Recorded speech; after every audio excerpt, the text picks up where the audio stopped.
清纯校花不顾暴雨冲向我家房门，只为和我睡一晚，而我却拒绝了她。第二天，校花竟惨死在我家小巷里。此后我心怀愧疚，考上警校后疯狂追查真凶，可暴雨冲刷了所有痕迹，整整10年都没有查到任何痕迹。可突如其来的一道闪电，竟把我送回了这个命运的分岔路口。顾同学，听说你父母在外做生意，家里只有你，能不能让我在你家住几天？我可以做家务抵偿。我看着眼前的人，下意识伸手去触碰，白薇本能的想躲，却为了求助硬生生忍住，僵立在原地。指尖传来冰凉的触感，他微微颤抖的反应都在清晰的告诉我，他还活着，我真的回来了。对不起。白薇慌忙后退，脚下一滑向后倒去，我眼疾手快地揽住她的腰，一把将她带入怀中。暴雨声中，两人之间一片寂静，她僵在我的怀抱里，不敢乱动。我迅速松开手，退到灯光边缘。看你太冷了，下意识想给你点温暖，抱歉。没关系。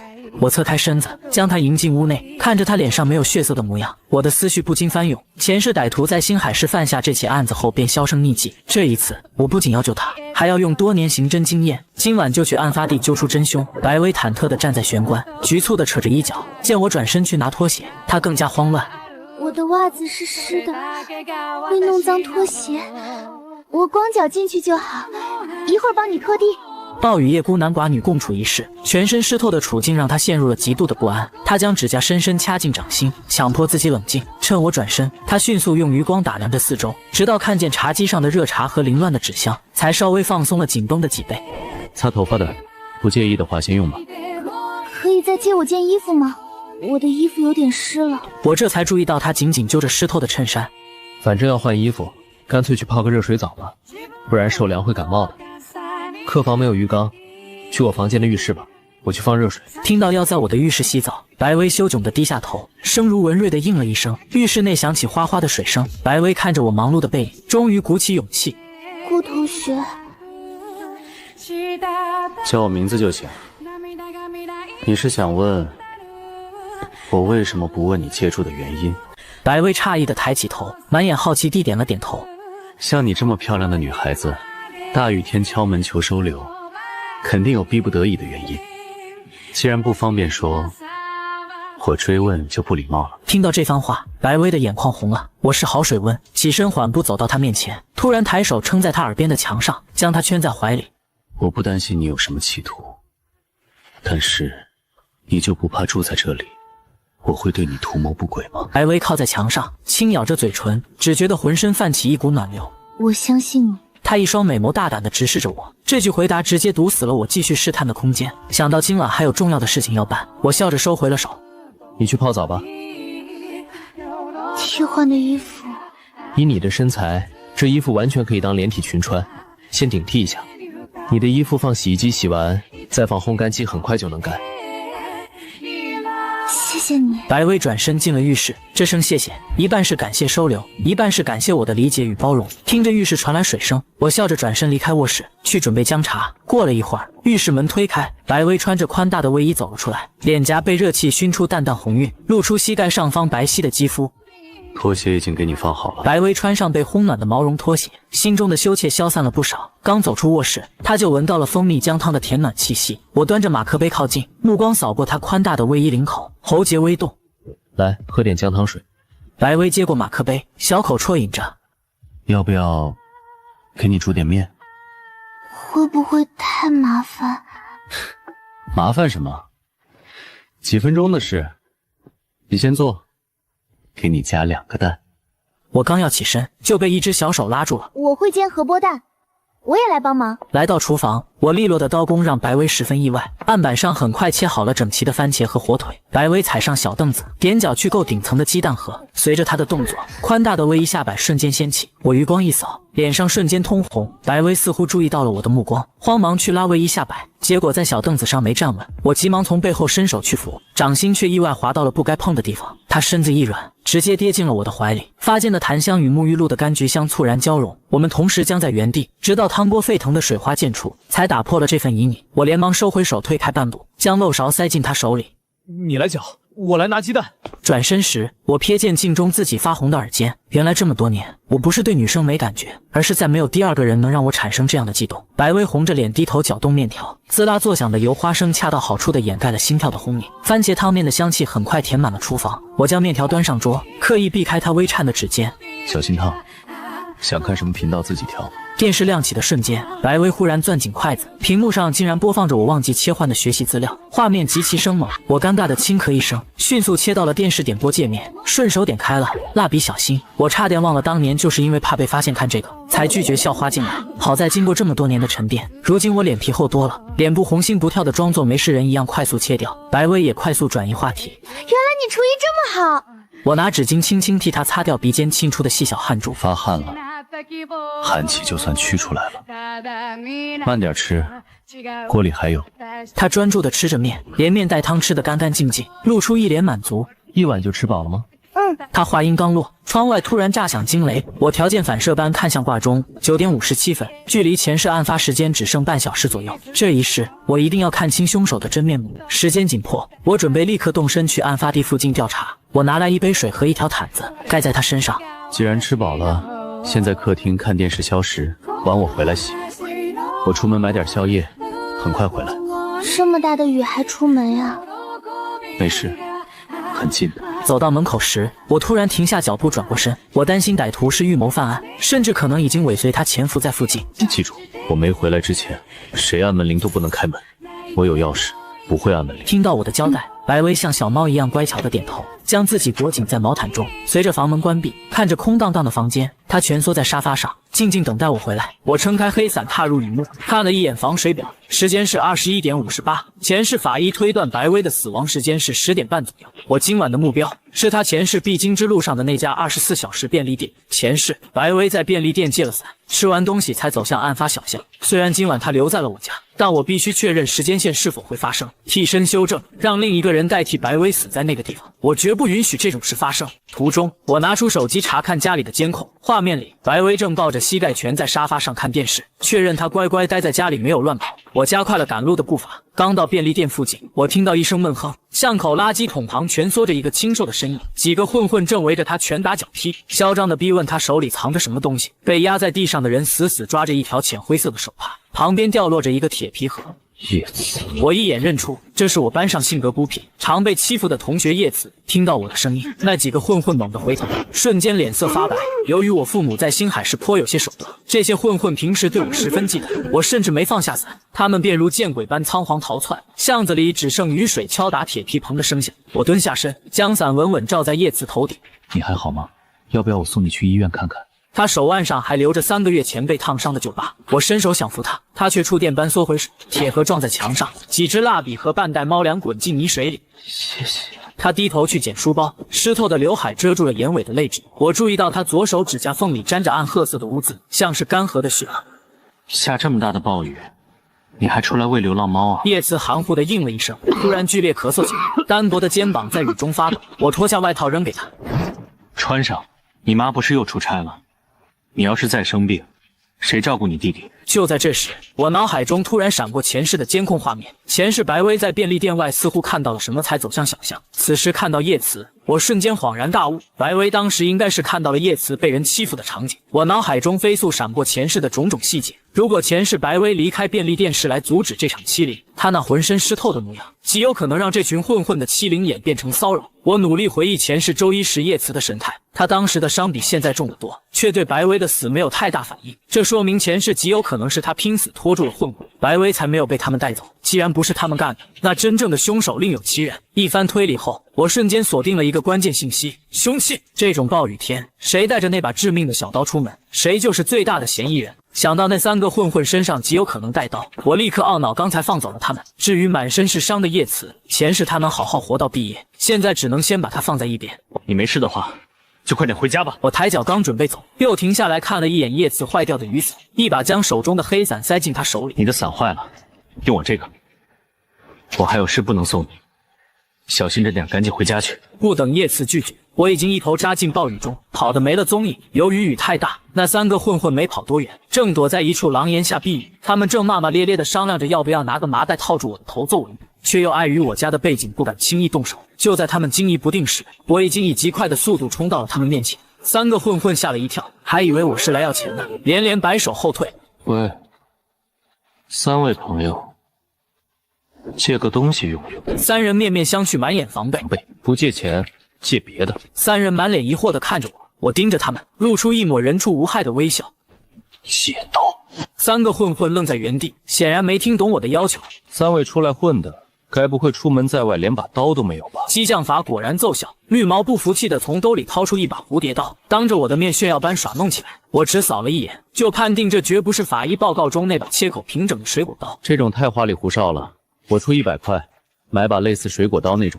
重赏之下，另外2个混混争先恐后的往出掏，一把功能繁杂的瑞士军刀，以及一把泛着冷光的军工折叠猎刀。2把刀都不是我要找的凶器。刀是好刀，可惜我就带了100块。算了，我无视了混混们怀疑被耍的骂骂咧咧，直接转身重新扎进冰冷的雨幕中。这3个混混身上没有我要找的凶器，这条线索彻底断了。强烈的焦躁感在胸腔里灼烧。其实最简单的破案方法，就是像前世那样拒绝白薇，然后偷偷尾随，就能在案发地点将真凶抓个正着。但重来一次，在见到他安然无恙的那一刻，我根本无法抑制内心的悸动。我宁愿选择大海捞针般的排查，也绝不会再拿他的命去冒一丝一毫的风险。我重新回到便利店买伞，好心的店员递来一条干净的毛巾，让我擦干头上的雨水。我倒了生蟹擦净水剂，将手机装进防水袋。随后，我模仿着前世白薇出门的动作和步速，再次撑伞步入狂风暴雨中。刚踏入雨幕，狂风就险些将伞骨折断。我踩着满地泥泞与碎玻璃，终于来到了监控摄像头的盲区起点。这里正是前世痕迹检验报告中反复提及的案发点。防水表悠悠发亮，显示22点17分。狂风骤起，直接掀翻了伞面。我索性弃了伞，任由冰雨劈头盖脸的砸下来。手机在防水套里震动，我靠着潮湿的砖墙点开家中的监控。暖黄的光晕里，白薇正蜷缩在沙发角落，双脚不安地轻搓着，目光频频看向房门，那神情中带着期盼，又透着几分担忧。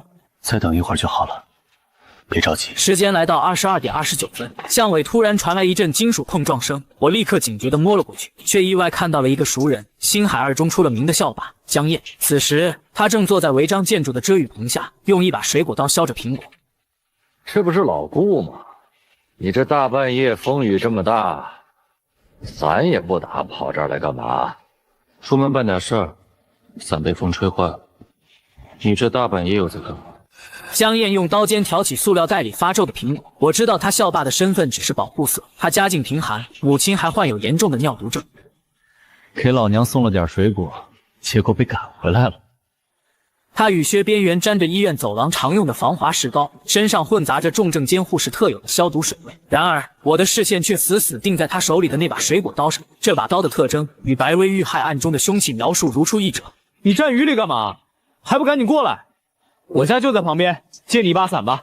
我刚走进遮雨棚，江燕的手机突然急促地响了起来。电话那头传来护士焦急的喊声，说她母亲血氧骤降。江燕瞬间变了脸色，水果刀扑通一声掉进积水里，她连招呼都来不及打，转身发疯般狂奔进暴雨中。我弯腰从泥水中捡起那把刀，冰冷的触感传来。经过仔细查验，我彻底确认了这个时间点出现在这个地点，尺寸样式完全吻合，这就是前世杀害白薇的关键凶器。如果凶器是被江燕无意间丢弃的，那真正的凶手很有可能会在接下来半小时内路过并捡到它。我深吸一口气，将刀扔回原处，凭借多年的刑侦经验，退进暗处静静蛰伏。暴雨如注，22点35分，一个浑身酒气、步履蹒跚的流浪汉跌撞着躲进棚子。他踢翻了易拉罐，沾满泥浆的布鞋重重碾过刀柄，将刀刃深深踩进泥里，随后提着半瓶坛酒摇晃着离开。22点47分，一名外卖员骑车急刹避雨，不慎踩中刀被摔了一跤，他骂骂咧咧地爬起来，一脚将刀刃踢进了排水沟的缝隙，污泥瞬间掩盖了整把刀。时间来到22点55分，被污泥盖住的刀想被人无意间碰见已经极难，距离前世白薇的死亡推定时间只剩下最后几分钟。突然，一道穿着黑色雨衣、戴着口罩的黑影从巷尾闪过，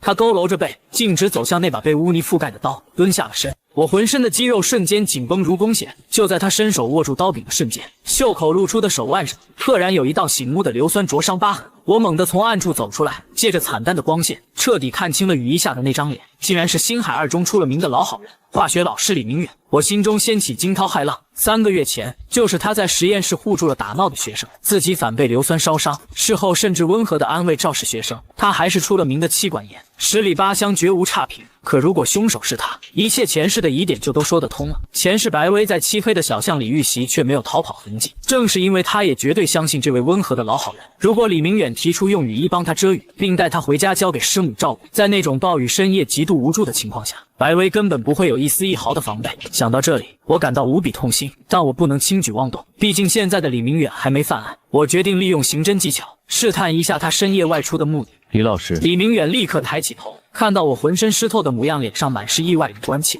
啊，顾南城，你怎么淋成这个样子了？出门半点是被雨困住了。李老师，您这么大雨出来干嘛呢？我紧紧盯着他的神情，敏锐地捕捉到了他眼底闪过的一丝犹豫。没什么，就是出来买包烟。他在撒谎。李明远根本不抽烟，更是大家公认的顾家好男人。我这雨衣宽敞，你先进来避避，我带你回我家，再把雨衣借你穿回去。他依旧是那副和蔼可亲的模样。我木讷地点点头，钻进他的雨衣，拥挤间，我注意到他的目光下意识扫过旁边的成人用品售卖机，又迅速收回，搂住了我的肩膀。一路上，我如行尸走肉般失魂落魄。到了家门口，李明远突然掏出手机发了条信息，又迅速收起。我忘记带钥匙了，先等一下。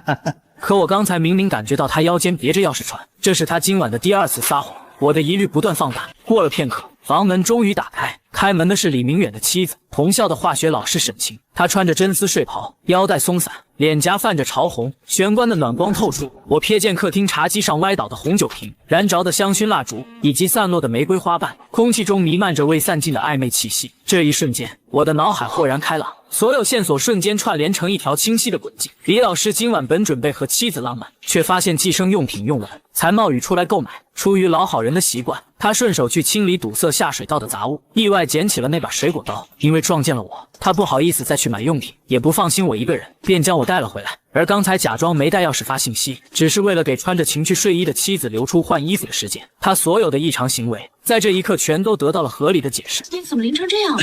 不好意思，快拿这条毛巾擦擦。谢谢师母。我接过毛巾擦着头发，心中的疑虑却转为了更大的困惑。如果他还是那个老好人，如果他的妻子正满怀期待的等他回家温存，这样一个男人真的会在路上对女学生见色起意，杀人抛尸吗？沈晴注意到了李明远手里还拿着一把脏刀，好奇地询问：“你哪儿捡的刀？怎么这么脏？”下水道口捡的，长了不少垃圾，刚好碰见顾南城，就忘扔了。李明远说着便准备将刀扔进垃圾桶，我却猛然察觉到了不对劲。等一下，李老师，这刀让我看一下。李明远疑惑地将刀反转，刀尖朝内，刀把朝外地递给了我。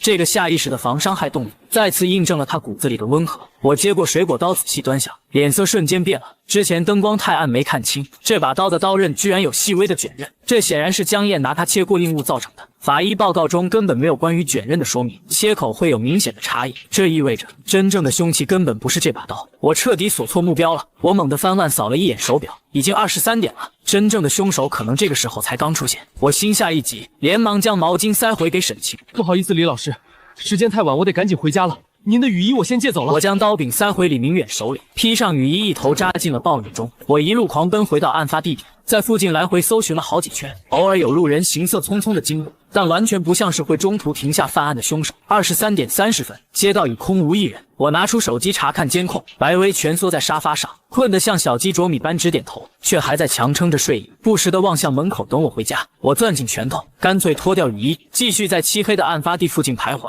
直到时间过了0点，依旧没有见到任何一个可疑的人影。我心头却被一股深深的无力感与寒意占据，难道真的错过了吗？直到时间过了0点，依旧没有见到任何一个可疑的人影。我心头却被一股深深的无力感与寒意占据，难道真的错过了吗？如果找不到凶手，白薇前世的冤屈该怎么洗清？我仰起头，任由暴雨扑面，目光越发坚定。突然手机震动，我立刻点开监控，画面里白薇虽然困得迷糊，却还是强忍着对孤独的害怕走到门口，满脸担忧地徘徊着。喂，突如其来的声音吓了他一跳，他赶紧循声看向监控探头。顾南城，我有点事情耽搁了，很快就回去。你要是困了就先睡。你没事就好，我还不困。等你回来。他对着镜头挤出一个温和的笑容，我保证马上回去后，他拖着疲惫的身子重新蜷缩进毛毯中，神色终于宽心了不少。看着空荡荡的街道，我站在暴雨中，任由冰冷的水流倾洒，这是我多年的习惯。冷水能让我的大脑迅速活跃，我开始疯狂回溯今晚遇到的一切。便利店店员叶慈，3个混混，我强行将所有人纳入质疑名单。叶慈，他被混混抢劫时书包底朝天，身上搜不出半毛钱，更别提凶器。排除3个混混，他们虽有动机，但持有的刀型根本不符。排除流浪汉和外卖员接触到的刀，也不是真正的凶器。所有不可能的人被排除后，我的记忆倒带锁定了一个原本以为绝不可能的人——江燕。江燕因为母亲病危跑向医院，把刀掉在了现场。可如果他母亲情况很快稳定了，半小时足够他在医院跑个来回。如果他在回来的路上，因为发现刀丢了，又去附近店铺重新买了一把水果刀呢？卷宗里确实有记录，当晚22点到23点间，有人冒雨买过一把水果刀，而他回来的时间刚好完美避开了我和李老师去他家的那段时间。整条线梳理下来，江燕的嫌疑瞬间无限放大。要验证这个推论很简单，现在就去江燕家敲门。如果他已经回家，且真的新买了一把刀，那他的嫌疑就彻底坐实了。我循着记忆来到他家附近，心猛地往下沉。他家的灯尽亮着，我深吸一口气，敲响了房门。房门打开，江燕光着膀子，头上搭着毛巾。老顾，你什么鬼？这么晚还没回家？这身雨衣哪来的？我走进屋内，目光瞬间锁定了桌上一把崭新的水果刀。卷宗里那个深夜冒雨买刀的神秘人，真的是他。李老师借我的，你这是刚回来？对啊，刚才我妈那边出了点状况，急得忘了借你把伞了。你这大晚上不回家干嘛呢？没啥，喜欢淋雨逛街。你之前跑得急，刀掉地上了，怎么又买了一把新的？我操！我说怎么摸遍口袋都没找到，掉哪儿了？被李老师捡去扔垃圾桶了。那算了，反正那把刀切过木头，有点卷刃，刚顺路重新买了一把。他笑得随意，我心中却是一片黯然。他的回家时间与案发时间完全吻合，而且真的买了一把同款凶器，嫌疑根本无法排除。我斟酌着措辞，决定直接试探。江燕，咱们算是朋友吧？这怎么能算呢？大家都是好兄弟。你是不是遇到事儿了？跟哥们直说。看着他仗义的模样，我直视着他的眼睛。我不希望哪天看到你因为犯事进去，做事多考虑后果。阿姨不能没有你照顾，别干违法乱纪的事。江燕愣住了，她完全误解了我的意思，以为我得知了他打算在学校卖假烟的秘密。她不仅没生气，反而因为我冒雨来规劝她大受感动。放心吧，别人不知道我行事风格，你还不知道吗？我不会干的。我见目的达到，起身告辞。我并不知道这番阴差阳错的敲打，让他彻底放弃了卖假烟的念头。在我转身走进雨幕时，他在背后中二地捶了捶心口，暗自发誓认定了我是他一辈子的好兄弟。我心情复杂的告别了江燕，拿着李老师的雨衣悄悄返回他家门前，将雨衣放下。屋内隐约传出些许让人脸红心跳的动静，我便没有出声打扰，一路淋着暴雨回家。我的心情却逐渐舒展。如果江燕真的是凶手，那现在的他至少还处在可以正确引导、消除恶念的阶段。今晚遇到了这么多人，暂时没有比他嫌疑更重的。回到家已过0点，伴随着开门声，原本在毛毯中似睡非睡的白薇猛地睁开双眼，看到我回来，他立刻露出开心的笑容，快步小跑过来。但一靠近，他就发现我淋得像只落汤鸡。你买个夜宵，怎么把自己弄得全身这么湿？风雨太大，伞坏了，夜宵也吹跑了，你没得吃了。你赶紧去泡个热水澡吧，这样是要感冒的。看着他满脸关切，我笑了笑。客房的床只有个硬床板，什么都没布置。你今晚要不将就睡一下沙发，或者跟我挤一挤？我睡沙发好了。开玩笑的，你睡床，我睡沙发就行。等我先泡个澡。不想把刚拖过的地板弄得全是水，我索性直接在客厅脱下了吸满水分的湿衣服。听到衣料摩擦声，白薇下意识抬眸，紧绷的肌肉线条让她心跳如鼓。她感觉小脸热得发烫，喉咙像被棉花堵住般发不出声。我先去泡个澡，一会儿泡完再喊你进卧室睡觉。我并未注意她的异样，抓着湿衣服走进了浴室。白薇机械的点头，直到浴室传来淅沥水声，她才像被抽去骨头般跌坐在沙发上，用手背紧紧贴着自己滚烫的脸颊。不知过了多久，我裹着浴巾走出来，本想叫她去卧室睡，却看到她像只幼猫一样抱着毛毯，蜷缩在沙发里沉沉睡去，发出了细微而安心的呼吸声。我缓步走过去，蹲下身，静静端向他的睡颜，看着他平稳的呼吸，我依然有种在做梦的不真实感。伸手替他拂去脸上的发丝时，手臂上未干的水滴恰好坠在他微张的唇珠上，他无意识地舔了舔，惊得我迅速收紧手指。窗外一声惊雷，白薇忽然翻身，踢落了半幅毛毯。我下意识伸手去接，却触到了他温软的脚踝。我能清晰地感觉到他原本平稳的呼吸声乱了，睫毛剧烈颤动，体温逐渐升高。他醒了，但没有睁眼。我没有戳穿，而是连着毛毯将他一把抱起，稳稳地走向卧室。怀里的少女越发紧张，我将她轻轻放在床上，抽出毛毯盖上了我的被子。随后，我弯下腰凑到她耳边。晚安。灼热的气息惹得他下意识缩了缩脖子，我笑了笑，转身走出门去。随着房门关上，白薇在黑暗中睁开了双眼。其实从客厅到卧室这短短几步路，她的大脑早已一片空白。她紧张到了极点，却没想到等来的是一句动听的晚安。她将小手攥着被子边缘拉到鼻翼前，被子上残留的淡淡沐浴露香气。她这辈子第一次没有蜷缩着身子，而是舒展的裹紧被子沉沉睡去。第二天清晨，下了一夜的暴雨终于有所收敛，睡足了的白薇早早起床，换上了昨晚烘干的衣服。为了兑现做家务抵偿的承诺，她十分自觉地帮我把卧室收拾得干干净净。可当她轻手轻脚地走出房间时，却猛然愣在了原地。昨晚我实在太累，下半身裹着浴巾，盖着毛毯就在沙发上睡死过去。此时我正背对着她，可那条本该裹在身上的浴巾，不知何时已经完全脱落到了地上。白薇的小脸嗖的一下瞬间绯红一片。为了转移注意力，她熟练地用冰箱里的食材做起了三明治和热牛奶，但脑海中却不受控制地闪过刚才那令人面红耳赤的画面。白薇刚把早餐端上桌时，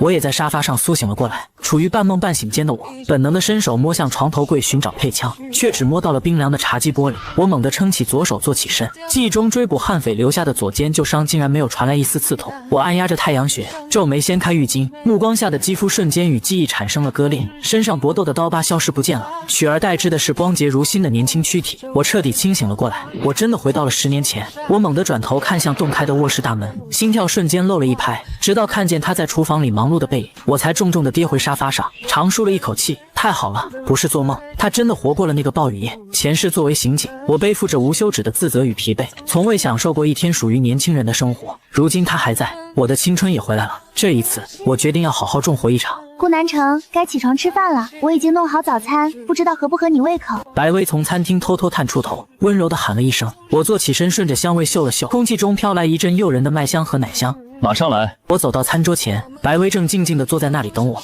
下次不用等我，你先吃就行。没事，反正要等你吃完一起洗碗，尝尝合不合胃口，需要改进我下次照做。这手艺都能在学校后街开店了，到时候我收银，你掌厨。本来我一个人过还挺勤快的，这跟着你过日子，怕是要被养成懒猪了。白薇双手捧着脸颊，笑容愈发灿烂。我咬下三明治，温热的煎蛋裹着芝士划过舌尖，味道出奇的好。我抽出一张纸巾，顺手抹去她鼻尖沾到的油腥。白薇的耳尖瞬间染上红晕，羞涩的低头去搅动杯里的牛奶。吃完早餐，我正要收拾碗碟，刚好碰到了她伸过来的手，那只手柔软却透着冰凉。白薇执意揽下了所有家务，动作极其利落地将厨房收拾得一尘不染。刚从厨房出来，她又四处张望，准备继续干活。我一把攥住她的小手，强行将她按坐在沙发上。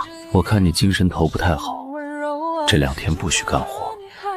我是主人，你必须听我的命令，好好休息，不然可要把你赶出去了。白薇被我的话唬住，乖乖地点了点头。一会儿陪我出去逛街，带你买几身新衣服。我回家拿换洗的。提到回家，她的神情明显有些抗拒和不自然。不用了，买新的，没带钱就先算我的，连本带利你得在这儿给我当保姆干足时间，要是还不完，我可不放你走。白薇自然听得出我话里的挽留之意，心中划过一丝暖流，终于露出了平和的微笑，低声答应下来。你平时都在哪儿买衣服？就学校后街转角那家二手衣铺，50块钱能配齐一整套。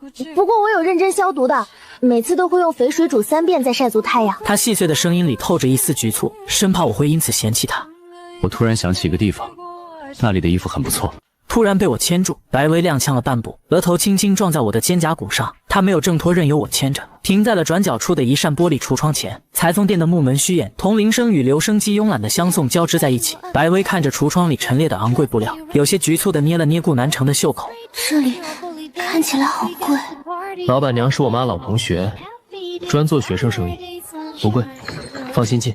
我推开门，店内弥漫着烫过的棉布香。柜台后的许怡抬起头，目光落在两人牵着的手上，笑出了眼尾的细纹。呀，好漂亮的女孩子，南城带女朋友来选衣服啊！白薇耳尖瞬间通红，我察觉到她的紧张，轻轻松开手。许怡，帮他看几款换季的衣服，贴身衣物也要几套。要纯棉 A 类的。许怡笑着拉白薇绕到11帘后，帘子只能遮住脖子以下。白薇总觉得自己仿佛暴露在我的视野中，娇羞的直往货架里缩。我推到窗边坐下，心不在焉地翻看样本册，帘后的细弱声线却清晰地传入她耳中。那个蕾丝的真的不用，听阿姨的，女人要取悦自己，内衣穿在里面，只凭自己喜欢就好。这套绝对能迷死南城那臭小子。你自己喜欢，他看着也喜欢，一举两得嘛。白薇本想解释两人的关系，话到嘴边却怎么也说不出口，最终只红着脸应下了。挑完内衣，许怡又包了几套衣服钻进帘子，听着里面衣料的窸窣声，我后颈沁出一层薄汗，脑海里止不住地幻想着她穿上的模样。帘子唰地拉开，会不会很奇怪？白薇揪着裙摆转了半圈，晨光将她笼罩成半透明的蜜色，棉布裙摆荡起如出战铃兰般优美的弧度。我喉结重重滑动，突然起身帮她翻平衬衫领子。第二颗扣子系错了，指尖无意蹭过她颈侧的肌肤，我触电般缩回手，顺势抓了顶草编遮阳帽扣在她头上，掩饰慌乱。看来你们都很满意啊。再试试这套。帘子再次掀开，半透明的苎麻纤维在晨光下勾勒出少女的曲线，我一时间看得一不开眼。许怡眼光独到，接连几套衣服都极其合身，眼看她配上瘾了，我赶紧出声阻止。好了好了，许怡，别再配了，我的卡都要不够刷了。怕什么？回头找你妈报销去。给儿媳妇花钱，她还不知道多开心呢。我还以为你们早生米煮成熟饭了。我苦笑着再三拜托保密，许怡打趣着给了个1折的友情价。结账时将内衣单独包好，凑到我耳边轻声低语：你这小女朋友的身材，许怡帮你鉴定过了。我呛咳了一声，红着耳根递出信用卡。余光瞥见白薇正踮脚看着窗边的蕾丝睡裙，晨光下的她显得无比青春美好。恍惚间，前世暴雨中那张凄厉的死状照片再次在脑海中闪过。我猛地握紧拳头，在心底暗暗发誓，这辈子只要我还活着，就绝对要死死护住眼前的这份美好。搞定了衣物，只剩下床上用品了。我拎着购物袋走在前面，白薇步子略慢，偷偷用余光打量着我。购物袋里薄荷绿的蕾丝裙边在风中微微飘动。家具卖场在4楼，一会儿挑你喜欢的就好，反正最后都是你睡。此时的我们就像逛街的小情侣，他带着些许紧张和甜蜜来到床上用品店，暖黄的灯光让一切显得十分柔软。我推着购物车跟在他身旁，看着他弯腰挑选，有种新婚夫妇置办家当的错觉。这个会不会太贵？贵啥？喜欢就先试试。我取下一床蚕丝被塞进他怀里，他笑了笑没说话。等我蹲在货架前比对填充物时，他悄悄将那床4位数的蚕丝被放了回去，抱起一床便宜的浅绿色水洗棉。这个手感不错。不错啥呀？质感这么差？我反应过来他是被价格劝退了，起身轻轻敲了一下他的额头。好的床品能提升睡眠质量，而且以后你不住客房了，咱们洗干净也能留给客人干，买贵的没关系。这句咱们和不住客房的双关语让他听出了别样的意思，他微微有些发愣。过来试试这款床垫的支撑感。没等他反应，我一把将他拽进蓬松的蚕丝被里，顺手塞了个记忆棉枕头在他脑后，手掌隔着衣料轻轻拖了一下他的腰窝。白薇陷在柔软的被褥里，脸颊微红，只觉得周围的空气里都飘满了蜜糖般的甜味。买好所有的东西后，他盯着购物车里淡银色的被，小声道谢：谢谢你，顾南城。我突然停下脚步，他下意识撞在了我的背上。以后谢谢这个词就不用说了，行动比语言更有说服力。在报答我之前，你无论如何都不能出事。他虽然发愣，但还是乖巧地点了点头。走吧，咱们回家。付完账留下地址让店家送货，我提着衣物带他回家。路过街角的旧舒适时，桂花酒酿的香气氤氲开来。我买了一份滚烫的米糕，吹了吹递到他嘴边，他咬下一口，糖桂花瓣粘在嘴角，我顺手用拇指替他抹去。好吃吗？很甜很香。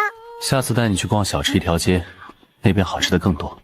听着我的承诺，他眼神如痴地看着我的背影。我不知道，他心里其实一直记着我们年幼时在公园的那个约定。买齐洗漱用品回到家时，床品已经送到了。我正跪在客房地板上套被套，白薇抱着新枕头站在一旁。让我来吧。我来弄就好，怕你把自己缝进被子里。我抖开新月纹床单，转身将床单如幕布般罩在他的头上。现在整张床，整个房间都是你的，直到你住腻了为止。这句简单的话瞬间击中了他的内心深处。他突然转过身去，我敏锐地察觉到空气中一丝微酸的气息，看到他肩膀正不自然地颤抖着。他哭了，大概是第一次感受到了拥有一个家的滋味。为了化解气氛，我故意开起玩笑：你先别感动，我可是要照常跟你算房租的。住归住，你可得想好怎么还债。听到这话，白薇擦了擦眼角，转回身，她眼眶微红，脸上却绽放出一个无比灿烂明媚的笑容。我刚帮白薇安顿好一切，躺在沙发上准备喘口气，一阵突兀的门铃声骤然响起，白薇吓得下意识后退了一步。经历过前世那场惨剧，我的神经早已紧绷到了极点，我根本不敢有丝毫大意，生怕门外就是那个隐藏在暗处的凶手。我猛地跳起来，一把将他死死护在身后。等一下，我来开。察觉到我过激的保护欲，白薇虽然有些意外，眼底却泛起了一丝甜意。我如临大敌般凑到猫眼处，却发现门外站着的竟然是江燕，我现在锁定的最大嫌疑人。前世的今天，江燕根本没有来过我家，时间线变了。这突然的造访让我的警惕心瞬间拉满，我强压下狂跳的心脏，拉开了门。江燕，你怎么来了？没事就不能来找你吗？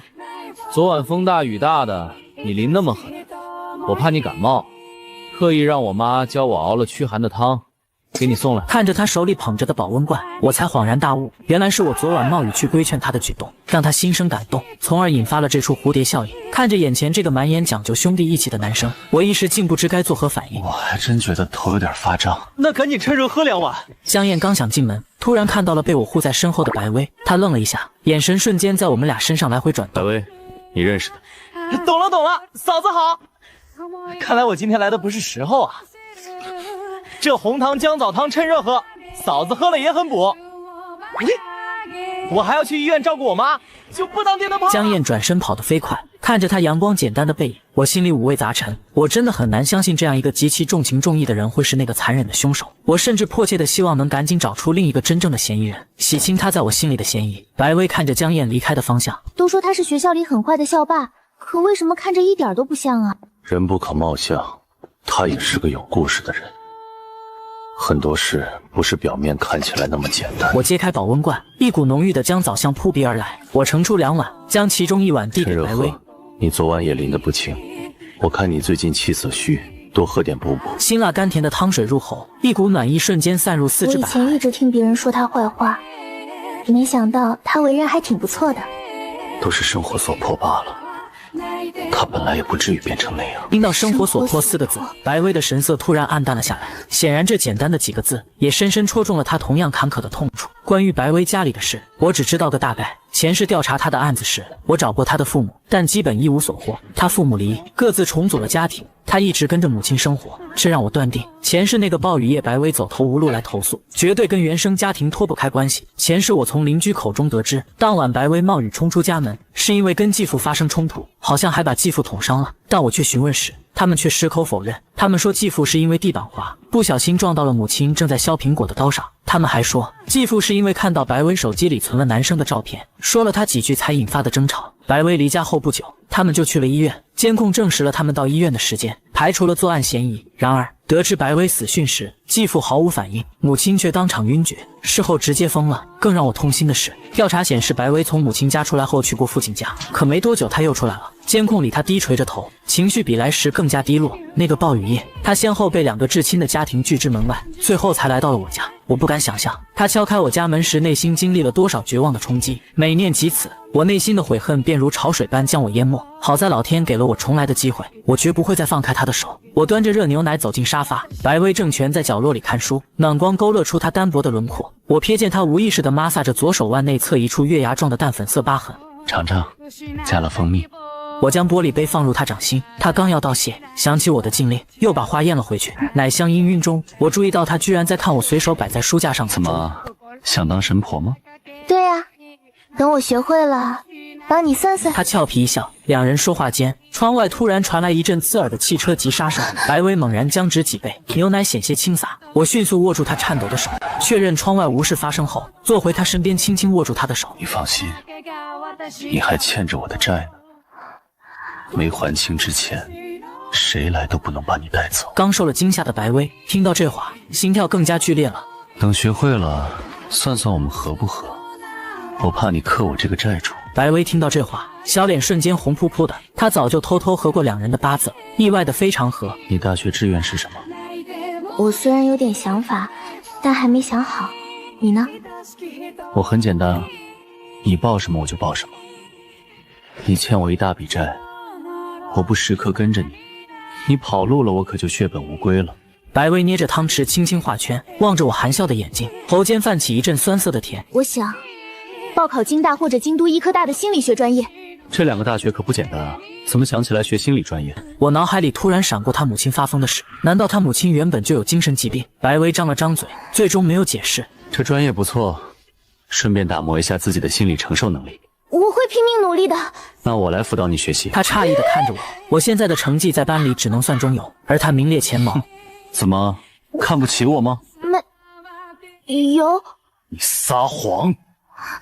你一撒谎就不敢看别人的眼睛，说话也会停顿，我知道的。这句话听在他耳中，代表着我一直在偷偷关注他。他心里的甜意瞬间超过了牛奶。为了证明自己，我拿来5年高考3年模拟，刷刷刷的做了好几页，又快又准。其实前是为了考入人民公安大学追查真凶，我曾近乎疯魔的学习，这些题目早已刻进了我的灵魂。看着我深藏不露的学霸实力，白薇眼中闪过崇拜的光芒。那我岂不是又要多欠你一份辅导费了？我还不起了怎么办？那赶紧先钱给我卖身契。我掏出纸笔递给他，本来只是开个玩笑，没想到他竟然真的接过去，低头认真的写了起来。我本想看看他会写什么，结果白薇在纸上只写了卖身契和立约人白薇几个字，中间空了一大片。他笑着将纸递回给我，中间的条件交给你这位债主自己填吧。那我岂不是可以为所欲为？那你想要什么服务呢，债主大人？他调皮的笑了，我突然凑到他耳边，温热的呼吸拂过他的耳后，惹得他一阵发痒。服务就算了，命令倒有一条，今晚……听到这，白薇紧张的吞咽了一下口水。22点，你必须上睡觉，明天7点之前不许起。明天早餐我来做。他诧异的看了我一眼，随即心中一暖，灿烂一笑。遵命，债主大人。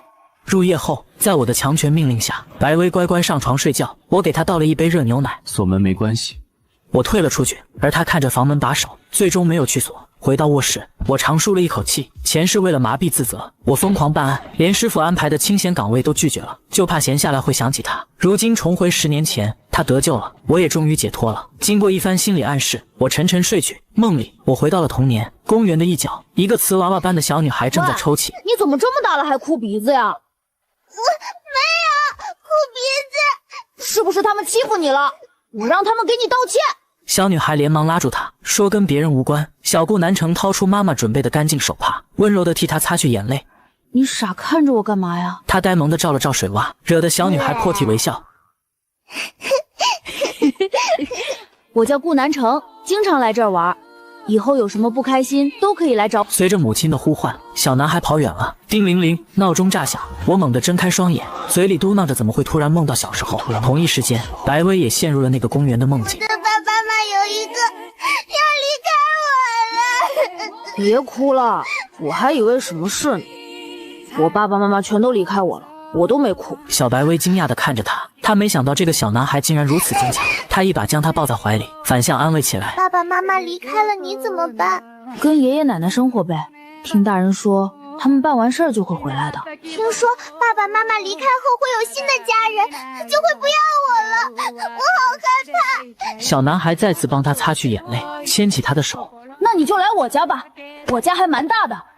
我听爸爸妈妈说想要个女儿来着，我们可以做一家人呀。这句童言无忌的话，却让小白薇再次泪如泉涌。原来这世上还有自己的容身之地。然而自那以后再也没来过。他留下了一张写满谢意的纸条，压在2人常碰面的地方。梦境的最后，白薇看着小孩离去的背影，不知何时已泪湿眼眶。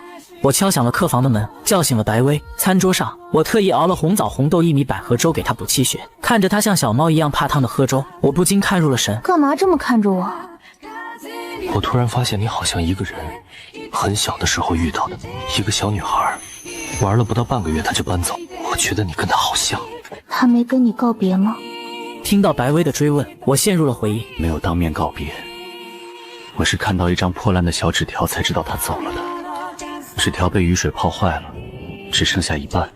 我看着白薇，越发觉得她和那个小女孩神似。我问她小时候有没有在公园遇到过一个小男孩，她却调皮的笑了笑，让我猜。此时的白薇心情肉眼可见的雀跃起来，她终于明白，当初我听到她的名字毫无反应，是因为那张写着名字的纸条被撕毁了。得知我其实一直记得她，她难得叛逆的没有直接给我答案。我猜你不是她，因为你比她漂亮多。看着她瞬间羞红的小脸，我得意的笑了。吃过早餐，我便准备带她出门买手机，毕竟我不可能24小时把她绑在身边。与此同时，我正琢磨着怎么跟远在外地的老妈开口借钱。昨晚买衣服和高级床品，我的信用卡额度已经见顶了。我刚发信息说借5000，没想到老妈直接转了5万过来。看着老妈发来的不够用，跟妈说好好谈恋爱的叮嘱，我苦笑了一下。看来许姨已经把我带女孩去买贴身衣物的事跟我妈汇报过了。有了这笔强大的资金支援，我心里顿时有了底。周日闲来无事，你有什么想去的地方吗？我想去老城区的公园逛逛。老城区的公园，那不正是当年我和那个小女孩相遇的地方？结合她刚才的话，以及父母离异、重组家庭的背景，再联想到她撒谎时不敢看人、说话停顿的小习惯，所有的细节在这一刻严丝合缝的对上，我心中一阵剧烈的悸动。前世随着她的死亡，我的世界陷入灰暗，根本无暇去回忆童年。如今细细想来，她就是当年那个小女孩。那边的公园适合放风筝，咱们顺道买个风筝，放完再去逛小吃街。好呀，我还没放过风筝呢。看着他因为能放风筝而高兴的像个孩子，我心中满是怜惜。普通人的日常对他来说却是难得的体验。我在心底暗暗发誓，不论他缺失了多少色彩，我都要帮他一一补齐。出门先给你买台手机，你不带手机，万一有什么事儿，我债主去哪儿找你？听到这蹩脚的借口，他笑着点了点头，推开手机店的玻璃门，店员热情地掀开防尘罩，向我们推荐适合小情侣的粉色手机。听到这称呼，白薇羞涩地揪住了浅绿色的裙角。我指了指那台标价4888元的烟霞粉手机，见他盯着价签发愣，我直接伸手挡住了他的视线。不该看的别看，债主说了算。店员拿来样机教我们自拍，取景框晃过我的侧脸。白薇慌乱地按下快门，照片里却只剩半片衣角。自拍要这个距离才好看。我凑过去握住他的手，掌心的温度透过手背渗进他的肌肤。我几乎贴着他的鬓角按下了快门，屏幕亮起，画面里他微微仰头，我的侧脸贴着他的发丝，背后的玻璃倒映着我们交叠的影子，任谁看都像一对偷偷自拍的小情侣。买下手机后，店员提议免费刻上情侣名字的缩写，那就刻这个 GNCM。白薇看着这几个字母满脸疑惑，前3个是我的名字拼音缩写，可后2个字母是什么意思？走出店门时，他还在呆呆的思索，差点在门槛上摔跤。我伸手将他稳稳捞进怀里，鼻尖萦绕着他发间的清香。走路看着点路，傻丫头。你快告诉我嘛，不然我忍不住一直想。他难得的扯着我的衣袖撒起了娇。好好好，怕了你了。我是你的债主吗？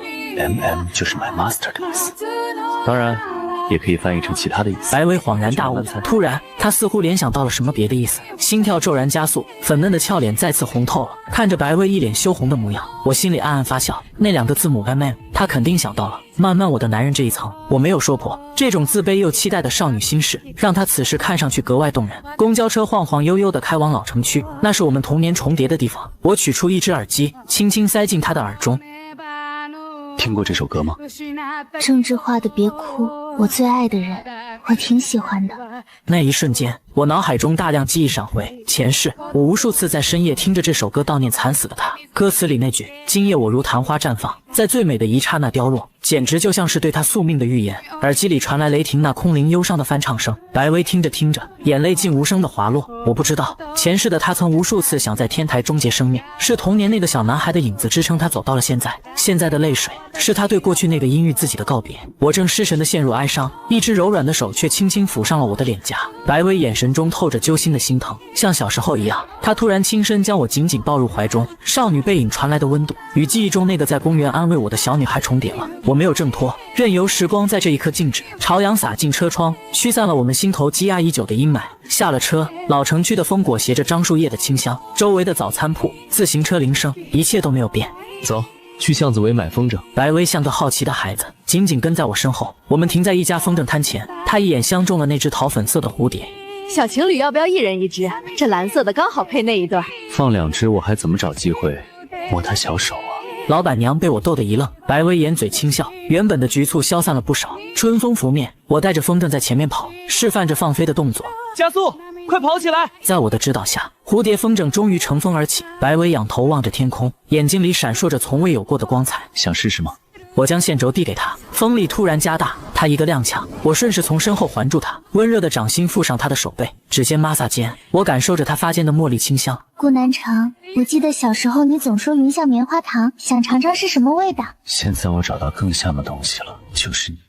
因为你的笑容跟棉花糖一样，又软又甜。就在我俩甜蜜互动时，突然看到了附近有个熟悉的身影蹲着。江燕，你在这干嘛呢？江燕愣了一下，啊，老顾，没干嘛，打哈哈说在等朋友。顺着江燕的目光看去，只见她正盯着一个给父亲烧烤摊帮忙的单马尾女孩出神。看着那个女孩，我猛然想起了前世关于江燕的悲惨往事。前世，江燕和这个女孩相爱了。为了打消女孩父亲因为她校霸名声带来的偏见，江燕付出了极大的努力，剪短了头发，忍痛洗去了纹身，疏远了狐朋狗友，戒了烟，连穿衣打扮都变得清爽干净。然而，无论她怎么改变，在女孩父亲眼里，她始终是一匹企图骗取女儿感情的恶狼。女孩心疼江燕，赌气离家出走，住进了她家。江燕的母亲虽然高兴，但也常常劝女孩回去跟父亲好好谈谈。谁知女孩的父亲不仅没有理解，反而直接带着警察找上门，当着左邻右舍的面大骂江燕毁了女儿名节，要告她强奸罪。江燕的母亲本就患有严重的尿毒症和并发症，受此刺激急火攻心，当场就去世了。女孩的父亲彻底傻眼了，他原本只是想吓唬江燕，却没想到闹出了人命。好好的一桩姻缘，瞬间变成了死仇。江燕的母亲是他唯一的精神支柱，巨大的悲痛和愤怒让他差点当场拼命。虽然后来女孩的父亲懊悔松口了，但江燕怎么可能昧着良心和杀母仇人的女儿在一起？最终两人还是分道扬镳。没多久，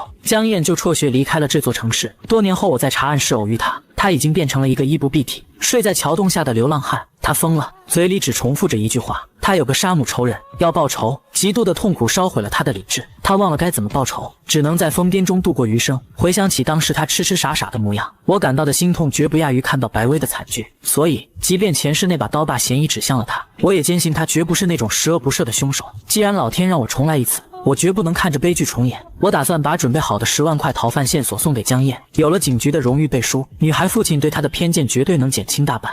一子，怎么了，老顾？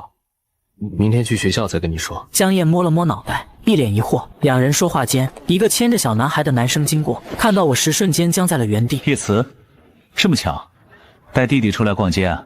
叶慈面无表情地点了点头，似乎不知道该用什么表情面对我。顾哥哥好。他弟弟叶希倒是很甜，因为我帮过他哥哥，他对我很是亲近。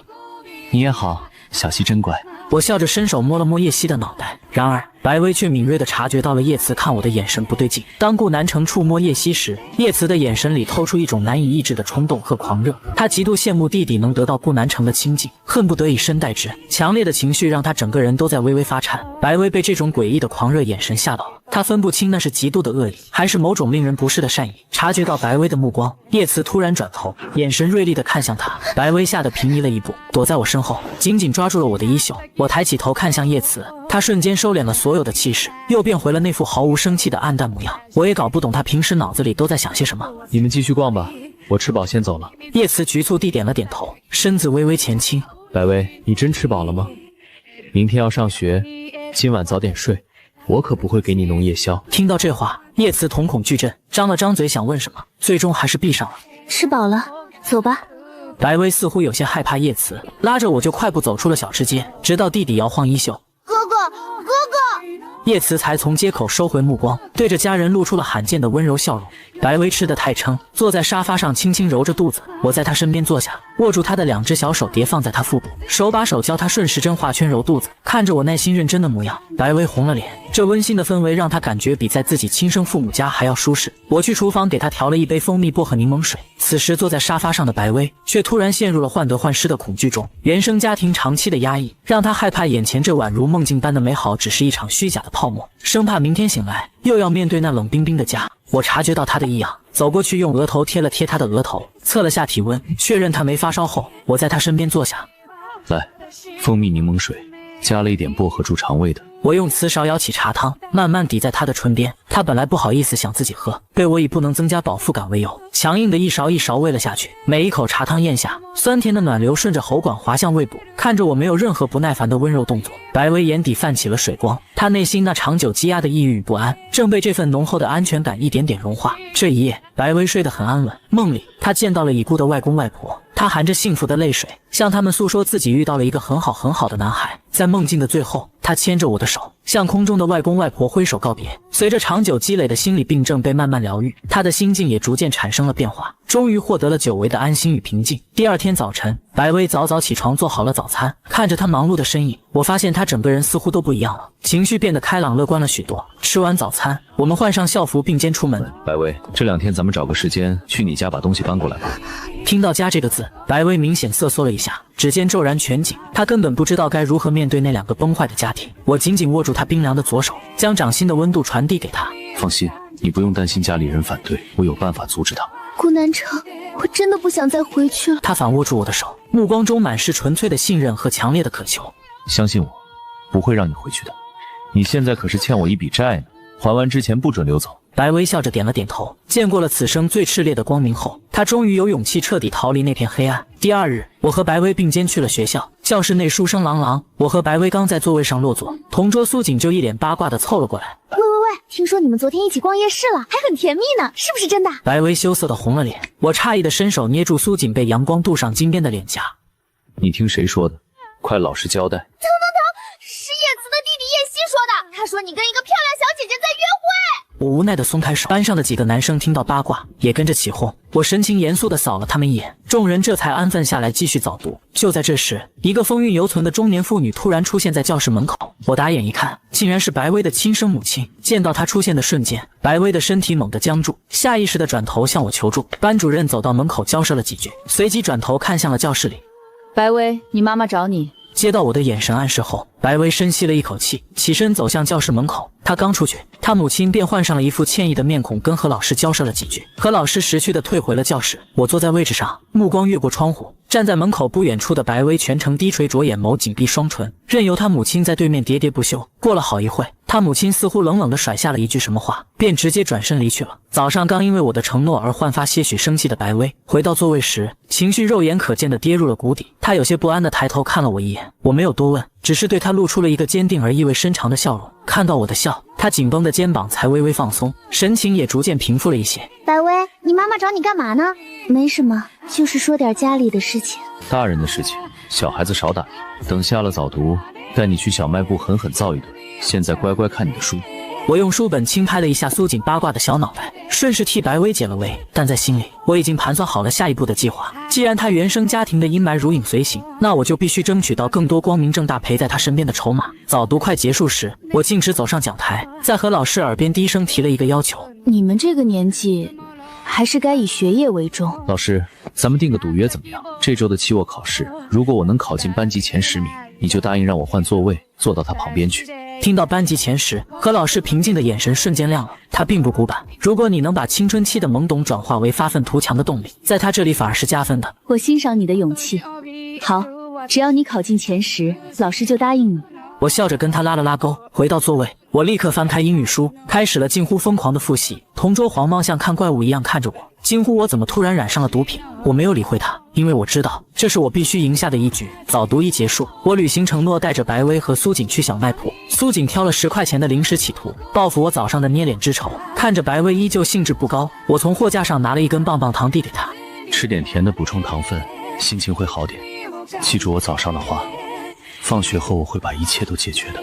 白薇握着棒棒糖，深吸了几口气，终于对我露出了一个不再勉强的灿烂笑容。刚走出店门，我就看到江燕正吊儿郎当地坐在花坛上，眼睛直勾勾地盯着不远处一个正在帮忙烧烤的单马尾女孩。屈丹婉，她看得太入迷，连我们走近都没发现。样子，你再这么看下去，迟早被人当成跟踪狂。江燕猛地回神，看到我们后，结结巴巴地喊了声老顾，嫂子好，惹得白薇一阵羞红。我让白薇和苏锦先回教室，转身在江燕身边坐下。既然被我撞见了，兄弟给你支个招，追女孩就一个字，用心。但我担心的不是曲丹婉不接受你，而是他那个极其传统的父亲，绝对看不上你现在这身校霸的打扮。江燕瞬间愁容满面，前世就是因为这份固执的偏见，导致江燕母亲被曲阜气的急火攻心去世，江燕也最终陷入疯癫。这一世我绝不能看着悲剧重演。我有个办法能让他对你改观，我知道一个价值10万悬赏的在逃犯线索，你去警局举报，等警方抓了人，这大功一件就是你的。到时候有了警局背书和学校表彰，屈夫要是再挑剔你的打扮，你就说你是为了协助破案，卧薪尝赌混入混混中间的。他绝对会对你刮目相看。我操，老顾你这操作可以啊！那10万奖金，一人1半，你拿5万，阿姨治病的压力也能小点，你也能多点时间追女孩。消息绝对可靠，干不干？做兄弟在心中有你这句话，啥也不说了。我刚和江燕敲定计划，就看到屈丹婉鼓起勇气朝这边走了过来。我识趣的退到转角处偷偷观察，1米8大高个的江燕面对屈丹婉时，竟然紧张的像个犯错的小学生，连话都说结巴了。原来屈丹婉曾报警帮他解过围。他本以为传闻中的校霸是个凶神恶煞，却没想到竟是个纯情结巴男。看着江燕亦步亦趋的跟在女孩身后，我这个老父亲终于放宽了心。一转身，我看到了静静站在不远处的叶慈。上周5晚上实在抱歉啊，你后来没事吧？我没事，这个还给你，外套我送去干洗了，拿回来再给你。我接过那条洗得干干净净的手帕，拍了拍他的肩膀，让他以后有事随时找我。转身回了教室，刚进教室，我就一把抢走了苏锦偷偷藏在抽屉里的巧克力。在苏锦的抗议声中，我把最后一块递给了白薇。白薇温柔地将巧克力掰成2半，分给了苏锦1半。教室里充满了青春的鲜活气。坐回座位，我掏出手机，收到了老妈发来的传真文件，保姆工作合同。合同条款清晰，月薪6000，提供免费食宿，绝不从事危害身心健康的工作。看着这份合同，我长长的舒了一口气。这不仅仅是一份雇佣文件，这是我为白薇量身打造的合法盾牌。只要他签下这份合同，证明他已满18岁且拥有足以独立生活的薪资，他父母的监护权就再也无法对他进行干涉与滥用。既然那2个家庭给不了他温暖，那我就用合法的手段，亲手将他从那个黑暗的泥潭里拽出来。确认合同无误后，我将整理好的逃犯详细信息发送给了江燕。看着窗外明媚的阳光，我知道属于我和白薇的新生活终于要真正开始了。放学后刚走到校门口，白薇的身体突然一僵，横移了一步，下意识地躲到了我背后。我顺着她的目光看去，原来是她的亲生父亲白成峰站在那里。估计是白薇2天没回家，他母亲今早来学校没要到人，转头就去找了他父亲。凡事有我，想跟他说就说，不想说我来应付，什么都不用担心。白薇苍白的脸颊在春风里像揉皱的宣纸，她深深吸了2口气，缓缓放松了紧绷的身体，跟着我继续往前走。我们故意无视白成峰，径直走出了校门。结果没走多远，身后便传来了追赶的脚步声。白薇，等下！你妈妈说你2、3天没回家了，到底是怎么回事？白成峰嘴上问着白薇，眼神却不动声色地上下打量着我。白薇抿着嘴，浑身发抖，一句话也说不出来。我没有犹豫，当着他父亲的面，一把牢牢握住了他冰凉的手。这一幕让白成峰愣在原地，白薇也诧异地看着我，他眼中有惊惧，生怕父亲会因此对我不利。怎么回事？您应该很清楚是怎么回事。周5晚上那么大的暴雨，他却连一个能进去避雨的家都没有。您说是怎么回事？你是什么人？我是他的同学。放开你的手，离我们家白薇远点儿！你们家大暴雨的天，宁愿看着亲生女儿在外面淋着，也不肯收留她住1晚。你那里哪还有她的家？对于这种自私冷漠的伪君子，我完全没打算留任何情面。混账！你是什么东西？轮得到你来教训我？我们家的事情哪有你插嘴的份儿？立刻给我放手，不然我找你老师和家长。哼，好啊，要不我现在就拨通我爸妈的电话。如果你想听他们顺便也训你一顿的话，我倒是不介意。你这是猥亵女生！你再不放手，我就报警了。报假警是要被拘留的，国家机关不是你的私人保镖。我劝叔叔你还是冷静点。白成峰争辩不过，直接伸手想要强行拉走白薇。我眼神一冷，反手一把捏住了他的手腕。前世在警队练就的擒拿手法，让我的力道远超普通高中生。白成峰痛得闷哼了一声。我现在只跟你说3件事，你给我听好了。第一，白薇的抚养权在她母亲那里，你没有权利强行控制和触碰她，请拿开你的手。第二，在她最需要保护的时候，你眼睁睁看着她被逼进暴雨中，你今天有什么资格和脸面站在这里假惺惺？第三，她已经成年，并且有了自力更生的能力，她不需要你的施舍。如果没有别的事，我们还要去吃午饭。告辞。说完，我直接用力甩开他的手。你要是再敢纠缠，我就去您公司拉个横幅，让您的同事和领导都听听，您是怎么在大暴雨夜把亲生女儿拒之门外的。我想，这应该很影响您的升迁吧。我准确地掐住了他这种自私之人的命脉。白成峰彻底僵在原地，被我对得哑口无言。咱们走。回家的路上，白薇不时地抬头看我，她觉得我既熟悉又陌生，身上透着一股完全不属于高中生的成熟气质。抱歉啊，白薇，刚才我一时间没控制住情绪，擅自把你父亲怼了一顿，没顾及你的感受。我突然有些后悔，毕竟那是他的生父，我这样针锋相对，也许会让他夹在中间左右为难。我很高兴。很高兴。他轻轻捏了捏我的手心，指尖在我的手背上无意识地摩挲着。他垂下眼眸，你挡在我前面的样子，你义无反顾为我发声，明明还只是个高中生，却敢当面跟我父亲对峙，我真的很高兴。他抬起头，我这才发现，不知道什么时候他已经泪流满面。我掏出手帕，轻轻擦拭他微红的眼眶。高兴还哭什么？他没有说话，只是对着我绽放出一个无比灿烂的笑容。这泪水里有着对过去的彻底释怀，更有着对新生的喜悦。傻丫头，一会儿哭一会儿笑的。不过哭也没什么不好，哭完能笑出来，才是健康的。听着我温柔的话语，白薇觉得心头一直郁结的某块坚冰终于彻底融化了。回到家，我从电饭煲里盛出2碗满满的芋头排骨饭。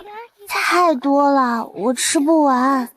有一种饿，叫主人觉得你饿，放心吃。你就是长到200斤，我这里也永远会让你住下去。如果你真胖了，大不了我给你当魔鬼教练陪你减肥，别为了身材折磨自己。女孩子肉不不的才可爱，就像苏锦那样，捏起来手感多好。那我吃的肉不不的，岂不是也要天天被你捏脸欺负了？我可舍不得。再说了，你现在是我的雇员，我欺负你那叫职场霸凌，你去劳动局告我，我可赔不起。连个合同都没有，我拿什么告你？谁说没有的？我放下碗筷，走到传真机旁，将一份文件递到了他面前。卖身契可是早就给你准备好了，吃完饭就把字签了吧。白薇看着合同上的名字有些惊讶。父母，你告诉你妈妈了？这事必须由他出面才合法。那他有没有说什么别的？说了，他说你要是不能好好照顾我，就解雇你，特别是这条照顾日常起居，比如晚上被窝太冷，你得负责帮我暖好。一看就是霸王条款，这种特殊服务得加钱。看着他不再像以前那样局促害羞，甚至学会了跟我开玩笑，我忍不住笑出了声。这份自由的契约终于将他彻底护在了我的羽翼之下。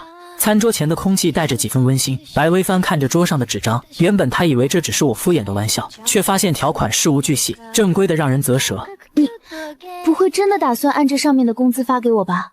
白纸黑字签了字，当然具有法律效力。要是不给，你回头告我，我可是要面临几倍赔偿。这可不行，这合同还是别写了吧。看着他局促的模样，我慢条斯理地喝了口牛奶，心底早已有了盘算。这合同不是咱俩私底下过家家，它真正的用处是为了对付你父母未来可能的刁难。听到父母2个字，我敏锐地察觉到他的肩膀微不可察地瑟缩了一下，眼中满是迷茫。我父母，这和他们有什么关系？你虽然刚成年，但在没有稳定收入前，依然处于他们的绝对控制下。但根据民法典第18条规定，只要你有足以维持生活的稳定收入，就被视为具有完全民事行为能力。我迅速划开手机屏幕，调出相关法条递到他面前。简单来说，只要这份工作在，你就有权利拒绝父母的一切强制干涉。如果他们逼迫你，你可以动用法律保护自己。这是真的吗？外人根本无法想象，那种杀人不见血的家庭冷暴力曾将他逼到何种绝境。此刻看着法条，我终于看到他眼里的阴霾被彻底驱散，焕发出了前所未有的生机。现在知道好处了吧？等下吃完饭就乖乖把字签了。可是1个月6000块真的太多了，我妈妈1个月也才赚3000，我根本做不好一个保姆的工作。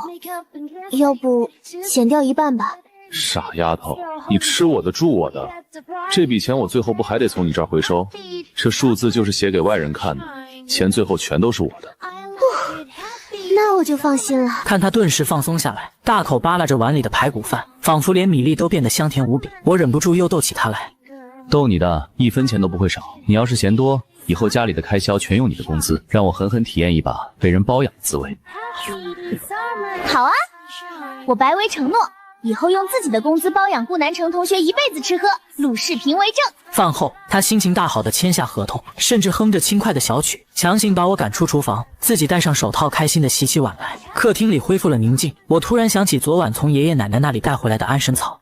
老人家说这东西垫在枕头下能睡得更踏实，昨天太忙竟然忘了。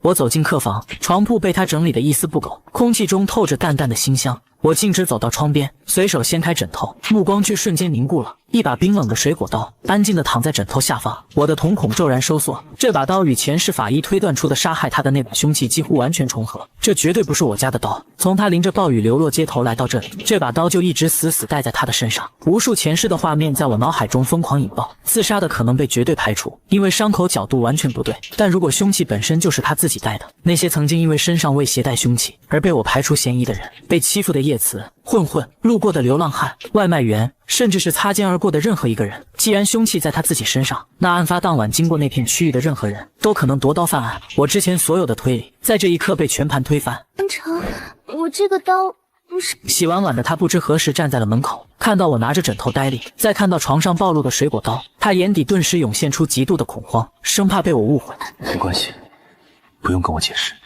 女孩子一个人在外，有这样的安全意识是好事。